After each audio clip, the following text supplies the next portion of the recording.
Hey everyone, it is me, Fashion Cutter, and today we're going to be going over why we need V4. So, of course, like we've seen that we have V3 right now for PulseChain, but V4 is supposed to come out sometime this week. Who knows, it'll probably come out in the next couple of weeks, but if we look at Richard's Hart's tweet from last week, we can see that. So, PulseChain.com news, V4 inflation upgrade next week, and then PulseX news, just need the bridge to Ethereum testnet. So they've already done that. That's been great. You can actually go and do it now. I made a video on it yesterday, so click the link up here if you want to have an how-to tutorial for that. But as I was going through this, I wanted to see if there was any other context clues through Richard's tweets. And if we scroll down a little bit more, we can actually look at the PulseChain validator. So at launch, being a PulseChain validator will mint you a larger percent of the network than validating on Ethereum would. PulseChain also has 25% burn and perhaps 73.5% less inflation.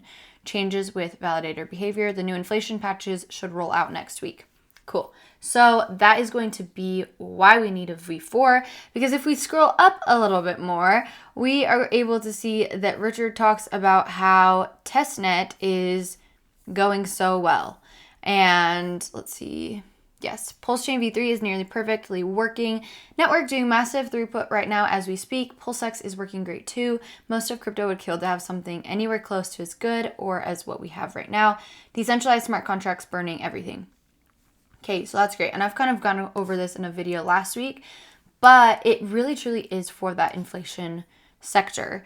And then there was one other thing that he did post about, and it is this. So they basically can automatically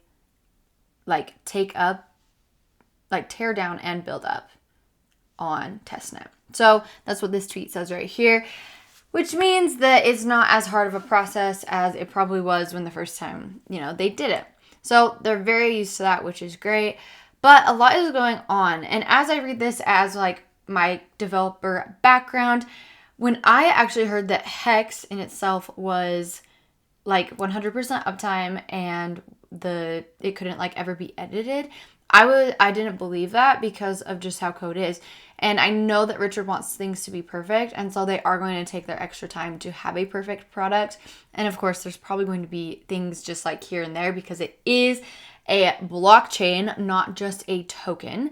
But there's lots going into this, and it'll be interesting to see when V4 does come out and just how the inflation works within everything. But it sounds like it's something that's absolutely needed.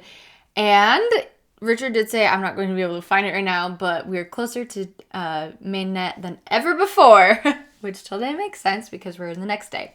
But yeah, so that's why we need V4. It is for that inflation update. And hopefully that's going to be the last testnet, but who actually truly knows? Maybe V5, maybe V6, but right now, let's stick with V4. All right, if you have any questions, feel free to put them in the comments below. Hit that like and subscribe, and I will see you all later. Bye.